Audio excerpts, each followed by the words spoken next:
Alright, welcome back. Sorry for that little interruption. YouTube, 10-minute video length. Alright, so here we go. We are now selecting our mask that we've added to our photograph, and we are going to now actually go ahead and start painting this out. Make sure that this is actually on black, and when that's on black, you'll then be able to sort of paint some of this stuff out. And right now I have my flow a little bit low. You can put the airbrush on. Also make sure you have some soft edges here. Just click on your little brush thing up here and you'll be able to adjust the hard and the soft edge of your brush. And I'm going to make this actually pretty soft, so I'll keep this relatively low here. And so I'll start painting this out. I'm going to put this opacity just a little bit lower because I don't want to go too extreme too quick. I always like to sort of do things a little more subtle, a little more soft, and then that way I don't kind of like overdo it right from the beginning and then have to kind of undo and go back. So I'll just kind of go through here, just sort of darken things and paint things out. Now you don't have to completely remove that, because some of that background sort of goes into the background a little bit as well with those clouds, so you can sort of leave a little bit of that going on.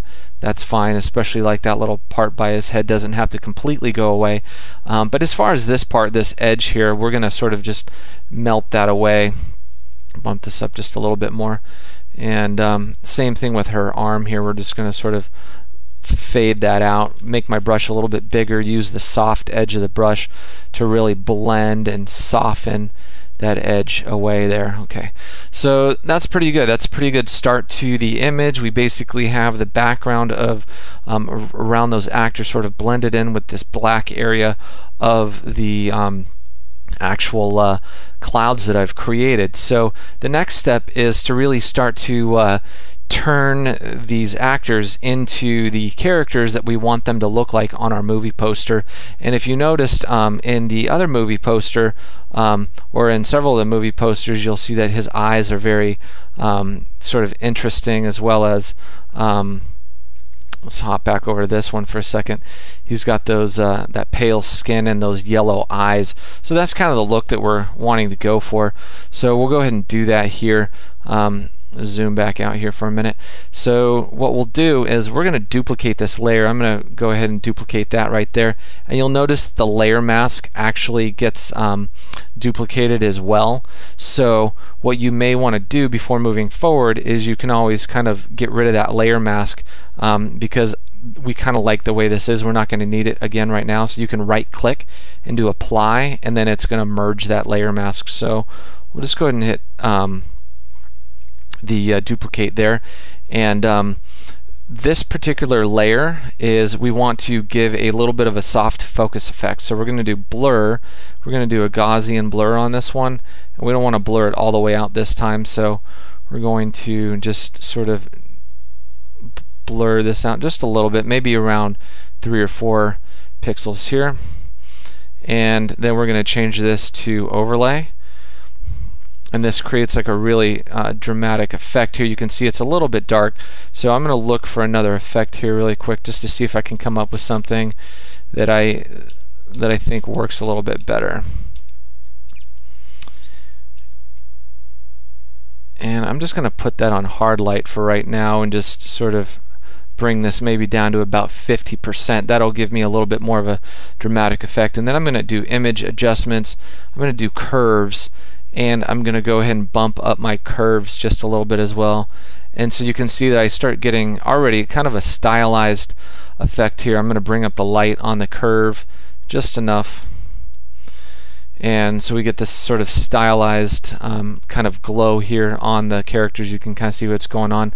Now, because I don't want to blur out their eyes or anything too much, I'm going to go over to that layer, create a mask, and then using the black, I'm going to use the bracket key on my keyboard, and that's going to actually allow me to actually mask out some of the areas on this this photo here, so that the blur effect doesn't get applied to these areas. And then I'm also, because I do want to keep the eyes and everything really super sharp, I can also go in here and use my use the sharpen tool just a little bit, maybe just on the eyes here on this layer, just to kind of help them pop a little bit, maybe the lips a little bit. And don't go too overboard with that, because the sharpen tool can really do some damage if you're not careful with it. It'll really mess up the image. So now we've made some of those elements stand out a little bit more, and that looks pretty good. So the next step that I want to start working on is really getting the color out of this photograph. Okay, so so that we don't accumulate too many layers, I'm going to go ahead and click those two and merge those together. And now we have that, which is fine. Now the next thing that I'm going to do is I'm going to actually make this a black and white layer. So once again, I'm going to click this and drag it down. You can see the background will continue to duplicate here. We can always paint that out a little bit later again. I'm not concerned about it right now. I'm just working on the actual skin tones and things like that. So I'm going to come down here to black and white, and in Photoshop you can actually just use desaturate or some of the other tools if you don't have Photoshop CS3. And I'm going to go for sort of like a high contrast kind of look on this. I want to look at the infrared, and that's a little bit too dramatic. So I'll just hide that for a moment so you can kind of see what's going on with their skin tones here. And that's a little bit too much. And I think I'm going to go with the green filter, because I kind of like what it does to the skin tones, and that's pretty cool. So I'm going to come back over to my layers, and I'm going to go through here for just a second and just kind of see. Now this linear light and the vivid light is pretty cool, but I actually like the hard light. You see that look that it gives it? Gives it a real nice stylized sort of look to create this movie poster. So it's a really nice effect there. So I'm going to go ahead and actually duplicate this layer, because I'm going to use it again in just a second, and I'm going to take that off. And let's see here, I'm going to leave that alone, and then I'm going to come back to this layer, and we want to start removing some of the color out of his face a little bit further, because we want to really give her skin a nice warm glow and his sort of a dead sort of grayish look. So we'll come to this layer here, and I'm going to zoom in so you can kind of see what's going on. And we're going to take, in Photoshop, there's this little tool over here, it's called the sponge tool, and one of the modes in this sponge tool is either saturate or desaturate. So we're going to put on desaturate, put this to a flow of about 80, and I'm going to make that brush a little bit bigger. I'm going to put my airbrush on here, and we're going to essentially just start to remove some of the color here right out of the skin tones. And make sure that you actually have your color layer selected. I had my black and white layer selected. Since that layer is already black and white, you'll end up just not really doing anything unless you have that color one selected. So here we are, just kind of removing some of the color. You don't have to remove all of it. You don't have to go like overboard and make him look like a mime or a clown or something. But basically, just really take out some of the skin, the color there, some of those reddish sort of obvious human skin tones there. And that way, like, I kind of, if you notice, I sort of avoided around the eyes just a little bit, just because I really wanted to retain that deep sort of dark look in his eyes there.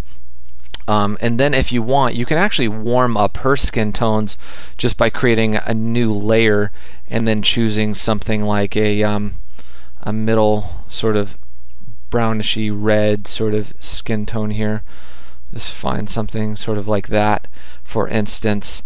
And if you apply that directly to that layer, you'll want to definitely, you'll see that it's going to cover it up pretty quickly. So I actually like to use some different color modes here. You can usually scroll through and find something that can sort of liven up the skin tones a little bit. So we'll just leave it on that for right now. Just leave that on soft light. You see that soft light just gives her a little bit of a warmer glow to her skin there. Nothing too dramatic. So that looks pretty good. Now the next thing we really want to work on is his eyes, and we'll actually do that in the next tutorial. So now that we've gotten this thing pretty well, we'll take it to the next level, and we'll in the next video we'll try to wrap up this poster demonstration. Alright, we'll see you in the next video. Thanks.